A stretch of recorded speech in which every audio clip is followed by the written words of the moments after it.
Y la presidenta de México, Claudia Sheinbaum, desacreditó este lunes el reportaje del diario The New York Times publicado este domingo, que denunció que los cárteles mexicanos están reclutando a estudiantes de química en los campus universitarios para que fabriquen fentanilo.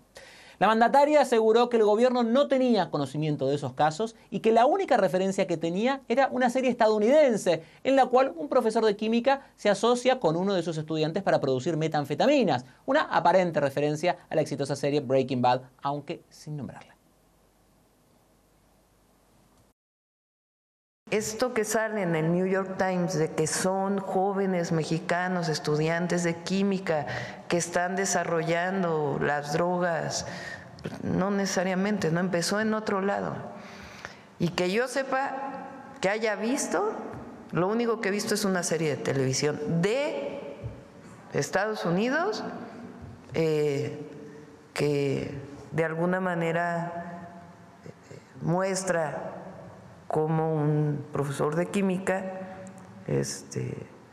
y además, como si eso fuera bueno, se involucra en la producción de droga y en la venta. Entonces, no conocemos hasta ahora, por lo menos es el informe que tengo de la Secretaría de Seguridad, y de todas maneras siempre hacemos investigaciones. El Times señala que no está claro hasta qué punto se ha extendido el reclutamiento de estudiantes. Sin embargo, el medio entrevistó a 3 estudiantes de química, a 7 de los llamados cocineros de fentanilo y a un reclutador del cártel de Sinaloa. Bajo la condición de anonimato, todos explicaron cómo se produce presuntamente el proceso de reclutamiento que motiva a algunos estudiantes a trabajar para el cártel y los riesgos a los que se enfrentan al aceptar este tipo de encomiendas. Según el Times, los cárteles se fijan en los estudiantes para producir una droga más potente, pero sobre todo para tratar de lograr sintetizar los precursores químicos que se importan actualmente desde China. Ofreciéndoles mucho más dinero del que pueden ganar en empleos legales, los cárteles estarían utilizando a estos jóvenes para construir imperios de fentanilo en los cuales controlarían por completo la cadena de producción. Autoridades consultadas por el periódico advirtieron que si lo consiguen se abriría una nueva y aterradora fase en la crisis del fentanilo. Vamos a analizar este tema a fondo con mi primer invitado.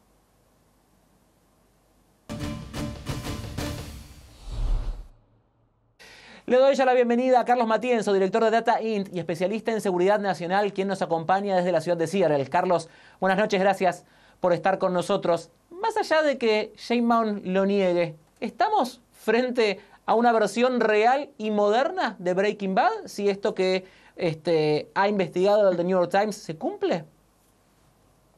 Sí, Iván, mencionarte que es normal que la presidenta lo tome a la defensiva o lo tome de mala forma, porque este reportaje del Times básicamente pone en el ojo del huracán 2 temas centrales del crimen organizado en México. En primer lugar, su capacidad de reclutamiento, no solo a gente pobre que utilizan como campesinos en los campos de drogas naturales o halcones, sino ya metidos en la economía más formal, temas financieros, temas, en este caso ya incluso de estudiantes. Y el otro tema que pone sobre la mira este reportaje es esta gran pregunta, este gran debate que se ha dado en México sobre si en México se produce o no fentanilo. El gobierno mexicano lleva mucho tiempo tratando de decir, no, aquí no se produce, solo se maquila, solo se confeccionan las pastillas, el fentanilo llega de China y aquí se confecciona en pastillas.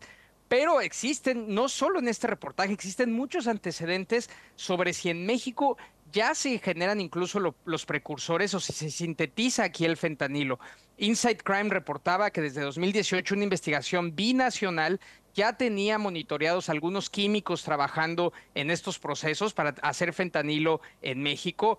Ha habido ya restos de químicos en México, de la UNAM, 2 ingenieros químicos en 2 eventos distintos. Y para cerrar con este tema de Breaking Bad, el tema justamente de las metanfetaminas nos da el antecedente de cómo los cárteles sí se pueden involucrar a un nivel de sofisticación mayor en la elaboración de drogas sintéticas. En México, la propia Secretaría de Defensa reconoce haber destruido 406 laboratorios clandestinos el año pasado. Estos laboratorios se usan en su mayoría para realizar metanfetaminas, como en Breaking Bad, y se hace aquí en México. Se utilizan químicos que a su vez entrenan a los llamados cocineros, y aquí en México ya se sintetiza y además se generan los precursores de metanfetaminas. Eso más los antecedentes que te mencionaba deberían de hacer que el gobierno se tome muy en serio la nota del New York Times.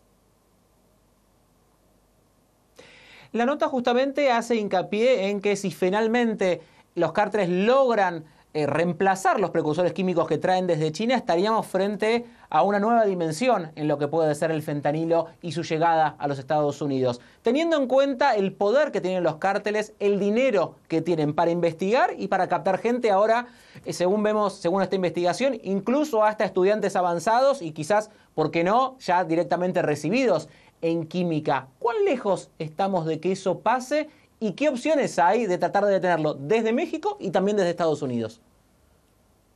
Sí, en primer lugar, esta parte de la preocupación de si en México se logra sintetizar el fentanilo, si se logran incluso hacer los precursores que se necesitan y que actualmente se importan en su mayoría de China y en menor medida de la India, debe preocupar sin duda a las autoridades mexicanas y seguramente preocupa y mucho a las autoridades estadounidenses, porque si buena parte del esfuerzo se va a cerrarle la puerta a China a que siga generando esos precursores y que sigan llegando a México, esto significaría que tendría un menor efecto en nuestro país porque los propios cárteles mexicanos ya no dependerían tanto de esas redes de producción de precursores en China. Ahora, por el lado del reclutamiento, sin duda el poder del crimen organizado nos muestra que es capaz de reclutar químicos, profesores, como ha reclutado anteriormente ingenieros para hacer los narcotúneles, el túnel en el que se escapó Joaquín Guzmán en su momento. Se habla incluso de que mandaron a entrenar al ingeniero a Alemania para poder hacer ese túnel. Reclutan a financieros para todas las redes de lavado de dinero.